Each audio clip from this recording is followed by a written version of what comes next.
Assalamualaikum warahmatullahi wabarakatuh. Perkenalkan, saya Syarifah Nasifah Ahmad dengan NIM R02124103. Nah, pada video kali ini saya akan menjelaskan dan mengaplikasikan modalitas yang bernama krioterapi.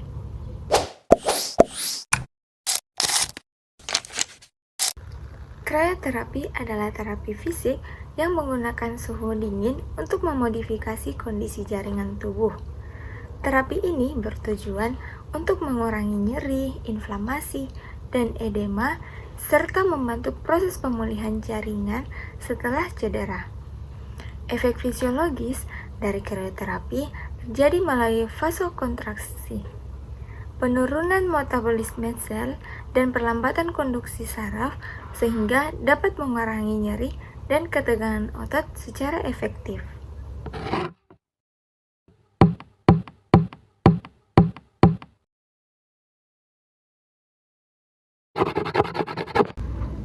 Modalitas dari krioterapi ini yang saya ambil ada dua, yaitu Vapokulan Spray dan Ice Massage. Vapokulan Spray bekerja dengan menyemprotkan cairan pendingin yang cepat menguap di permukaan kulit yang memberikan efek analgesik sementara dan memfasilitasi teknik stretching otot. Sedangkan Ice Massage dilakukan dengan menguap es langsung pada kulit secara melingkar atau longitudinal, menurunkan nyeri, kekakuan, dan inflamasi lokal.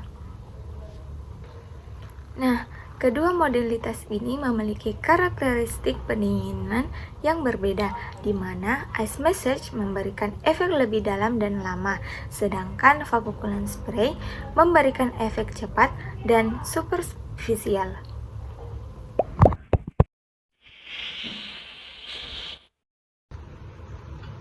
Komponen FIDE atau Fisika Dasar Elektro membahas mengenai prinsip-prinsip listrik yang menjadi dasar modalitas elektroterapi dalam fisioterapi, seperti tegangan, arus, resistensi, dan daya listrik. Pemahaman ini penting agar fisioterapis dapat mengaplikasikan arus listrik dengan aman dan efektif. Komponen B4 atau biofisika elektro mempelajari bagaimana listrik berinteraksi dengan jaringan biologis, termasuk otot, saraf, dan membran sel. Nah, materi ini menjelaskan konduktivitas jaringan, impedansi, dan efek arus frekuensi rendah maupun tinggi terhadap aktivitas seluler. Dalam fisioterapi, B4 menjadi landasan untuk memahami bagaimana stimulasi listrik dapat menghasilkan kontraksi otot, analgesia, atau peningkatan sirkulasi lokal. Pemahaman biofisika ini membantu fisioterapis menyesuaikan parameter elektroterapi yang tepat. Komponen nefro atau neurofisiologi elektro membahas bagaimana listrik memengaruhi sistem saraf, termasuk proses depolarisasi membran, konduksi impuls saraf, dan respon motorik terhadap stimulasi elektrik. Materi ini sangat penting dengan modalitas seperti TENS, NMS, atau FES. Dengan memahami nefro, fisioterapis dapat menentukan frekuensi, durasi, dan intensitas arus yang sesuai untuk analgesia, peningkatan kontrol otot, dan reedukasi motorik tanpa menimbulkan risiko cedera saraf.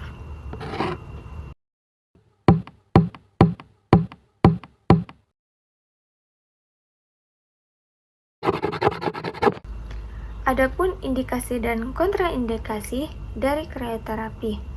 Nah, krioterapi diindikasikan untuk cedera akut seperti edema, inflamasi, nyeri otot, dan spasme otot. Terapi ini dapat membantu menurunkan metabolisme jaringan, mengurangi pembengkakan, dan mempercepat pemulihan. Untuk kontraindikasi dari krioterapi yaitu seperti gangguan sensasi, luka terbuka, iskemia, atau masalah sirkulasi perifer. Nah, pemahaman indikasi dan kontraindikasi ini penting untuk menghindari komplikasi dan efek samping yang merugikan pasien.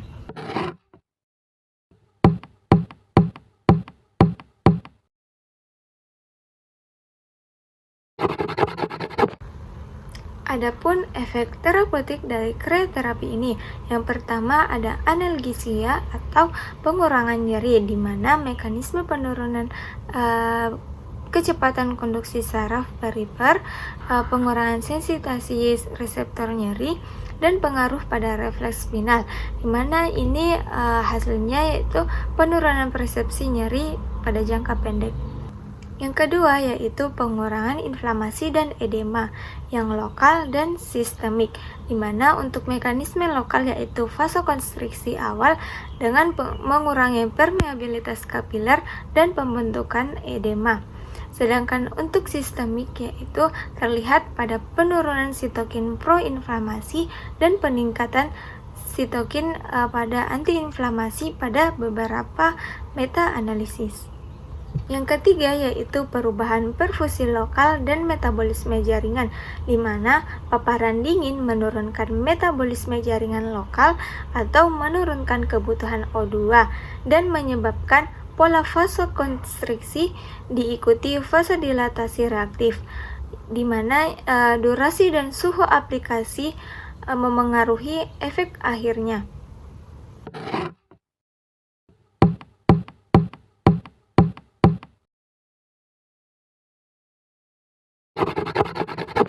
Adapun efek fisiologis dari krioterapi ini, yang pertama ada vasokonstriksi dan vasodilatasi reaktif, di mana paparan dingin menyebabkan penyempitan pembuluh darah untuk mengurangi aliran darah.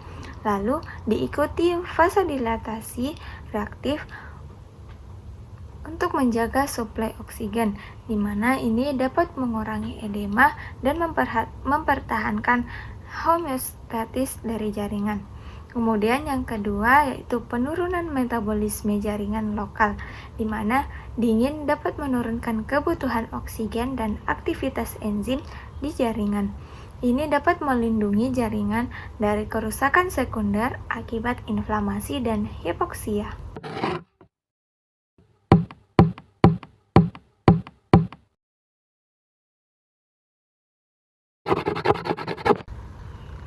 Adapun efek samping dari krioterapi ini, yang pertama yaitu reaksi kulit sementara, di mana ini dapat terjadi kemerahan, pucat, ataupun perubahan warna kulit, serta rasa dingin ekstrim, nyeri ringan, atau sensasi yang menusuk.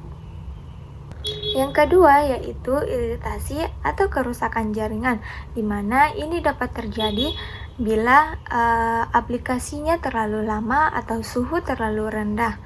Kemudian yang ketiga yaitu reaksi alergi dingin. Ini dapat menimbulkan bintik-bintik merah, gatal, atau bentol setelah kontak dengan dingin yang terlalu lama. Kemudian yang keempat ada peningkatan kekakuan otot sementara, di mana pada beberapa individu mengalami kekakuan refleks akibat penurunan suhu jaringan. Kemudian yang terakhir yaitu penurunan kepekaan sensori. Ini dapat menyebabkan seperti rasa mati rasa sementara yang meningkatkan risiko cedera jika digunakan secara berlebihan.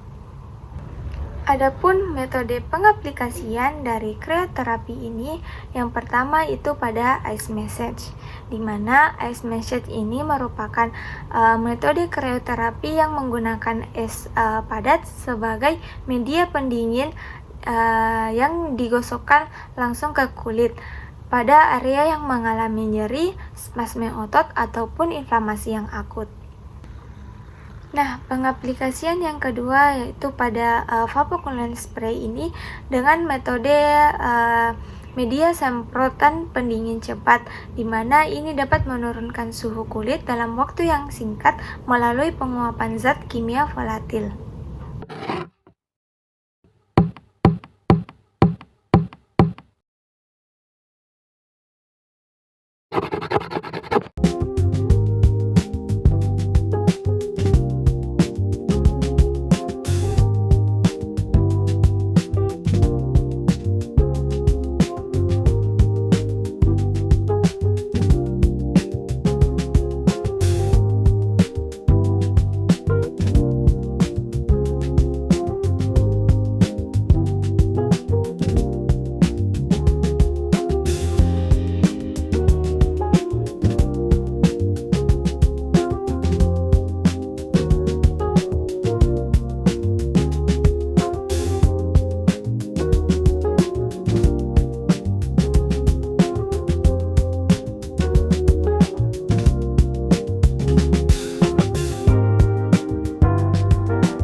pengaplikasian pada vapor coolant spray ini, awalnya kita memegang tabung vapor coolant spray, kemudian dengan jarak 30-40 cm kita menyemprotkan pada area yang ingin disemprotkan. Yang saya semprotkan yaitu pada regio elbow. Nah, setelah itu kita menyemprotkannya secara proksimal ke distal kurang lebih 30-45 cm jaraknya. Lalu untuk penyemprotannya itu secara cepat. Untuk lebih jelasnya bisa disimak video selanjutnya.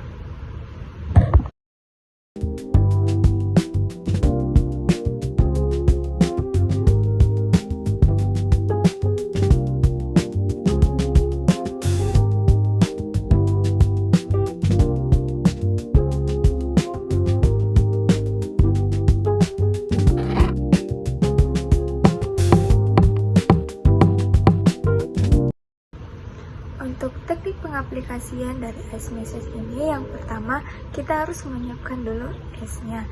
Kemudian es ini kita pegang dengan memakai pengalas seperti kain. Lalu kita aplikasikan pada area yang ingin dipakaikan ice massage ini.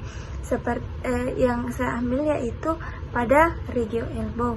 Nah, untuk pengaplikasiannya ini dilakukan secara melingkar atau bisa juga secara longitudinal.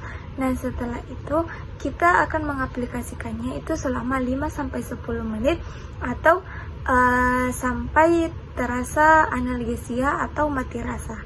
Untuk lebih jelasnya, simak di video selanjutnya.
Nah, itu dia penjelasan dari saya. Lebih dan kurangnya mohon dimaafkan. Wassalamualaikum warahmatullahi wabarakatuh.